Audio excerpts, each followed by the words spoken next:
Good morning, students. Let's go ahead with our grammar syllabus. You all know that we have completed our chapter number 13 in grammar, that was punctuations. And today we are going to start our next chapter, that is chapter number 15, the modals. The modals. You have heard this grammatical term as modals also, but the right pronunciation of this term is this topic is modals. Okay, so today we will just come to know that why the requirement of modals came in English grammar and what is the importance of modals in our English grammar, or we can say in our day-to-day life, how we can use these models while speaking or writing. Students, we all know that if we want to write or say something in English, then we always took help of our subjects, verbs, and tenses. Tense are the base root terms, we can say, of English grammar. Whenever we want to say something, we first select the tense of the sentence and then we use the concerned rules and regulations. Suppose you want to say मैं रोज सैर पे जाती हूँ. So automatically according to the rule of tenses you change this Hindi sentence into English by saying I go for a walk every day or daily. Similarly, if you want to say मैं कल दिल्ली जाऊंगी, so similarly you will use simple future tense with the help of the concerned rules that I will go Delhi tomorrow. But while speaking and while writing or while talking or conversing with each other beta, some sentences we use, those have some particular senses and some particular thought or idea. For example, someone wants to say मैं यह sum solve कर सकती हूँ. कर सकती हूँ. Here in the end of the sentence you have recognized that ती है, ती is there, ती हूँ. So it is not the sentence of simple present tense beta, because here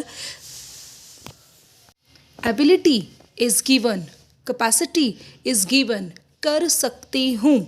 So this sentence is having another sense, another type of idea we can say. So there are so many sentences while speaking or writing in our day-to-day life beta that we face, that where we have to choose some specific words and those words are not present in our tense. In our tenses, those, in short, we can say beta that while speaking and while writing, some sentences we use, those have some specific kind of meanings, senses or ideas. And for those, not particular words, verbs we can say are present in our English grammar. That's why the requirement, the need of models came.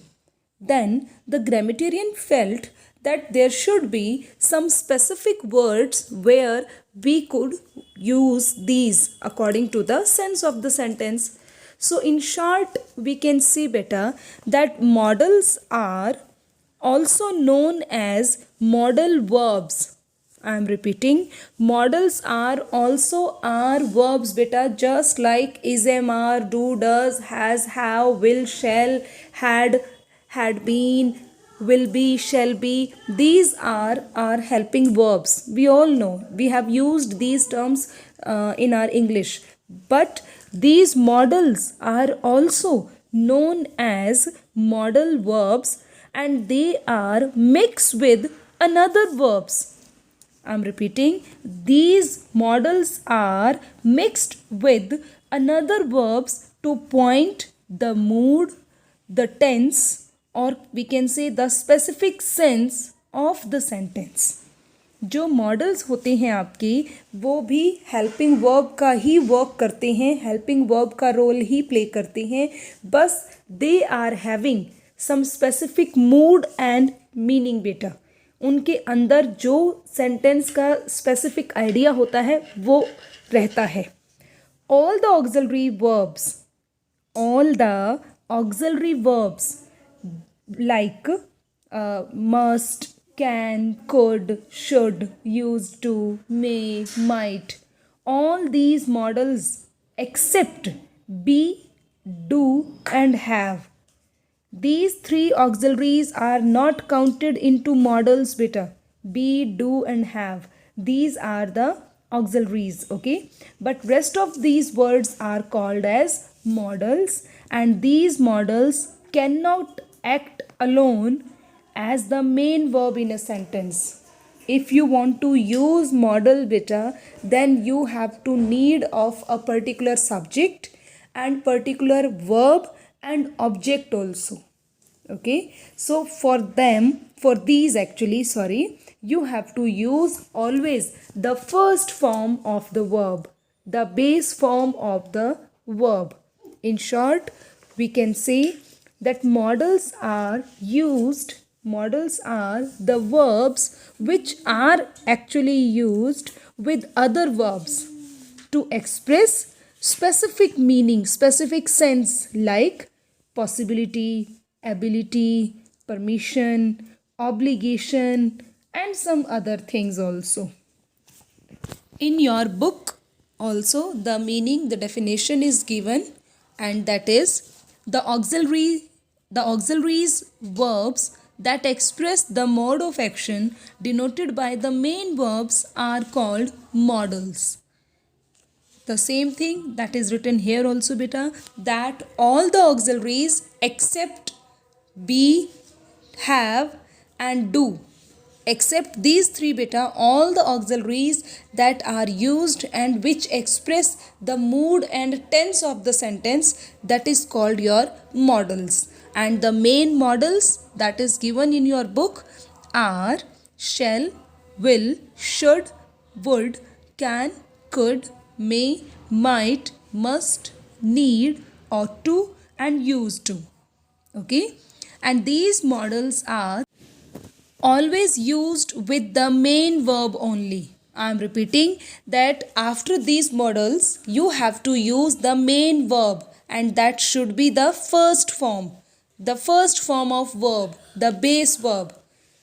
Infinitive to means first form of verb is used, but to is used with ought to and used to. Ought and used will carry the to beta, otherwise you don't have to write to.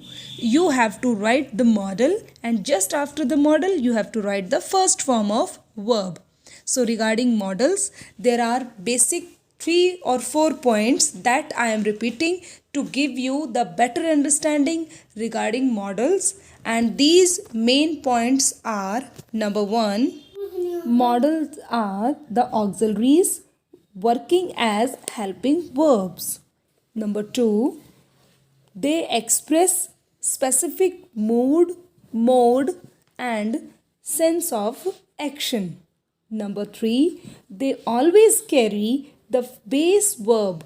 They always carry the first form of verb, we can say.